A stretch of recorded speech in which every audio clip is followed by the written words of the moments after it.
Bonjour à tous, alors aujourd'hui je vous propose un gâteau mais vraiment super bon, vraiment pour un goûter magnifique et même pour un dessert.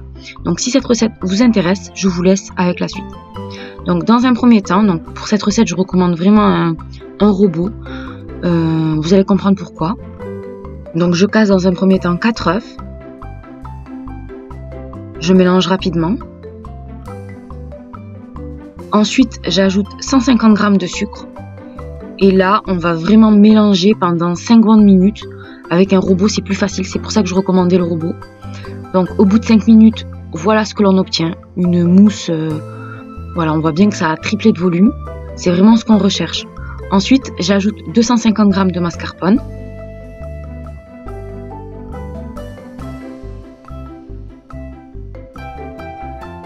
Donc là, on va mélanger environ 3 bonnes minutes. Mais je mets pas à vitesse forte, je mets à vitesse 1 ou 2. Ensuite, on ajoute, donc dans un bol, j'ai 200 g de farine auquel j'ajoute 20 g de levure. Je mélange les deux éléments ensemble et je les ajoute à mon mélange précédent. Voilà, on va mélanger. Là, j'ai mélangé environ 4 minutes.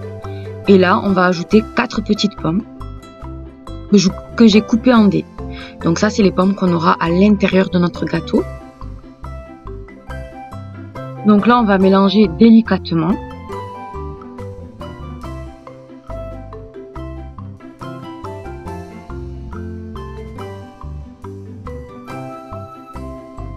Et là, on va verser dans un plat donc anti-adhésif pour ma part. Parce que je trouve que c'est beaucoup plus facile à démouler.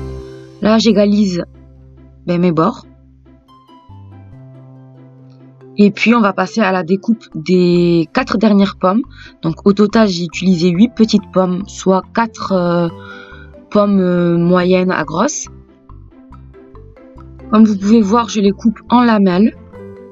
Et ça, c'est les pommes qui vont nous servir pour le dessus de notre gâteau. Donc c'est un gâteau qui est très fruité, il est très très bon, j'aime beaucoup les pommes, encore une fois, vous le savez.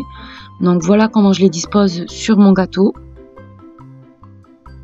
Ensuite, j'ajoute un sachet de sucre vanillé, 15 g de beurre, donc je coupe en tout petits morceaux et je les place sur le dessus. Ça va un petit peu caraméliser. Et là, on va enfourner à 180 degrés pendant 40 minutes et on va obtenir un gâteau qui est très très bon. Donc nous, on l'a mangé en dessert.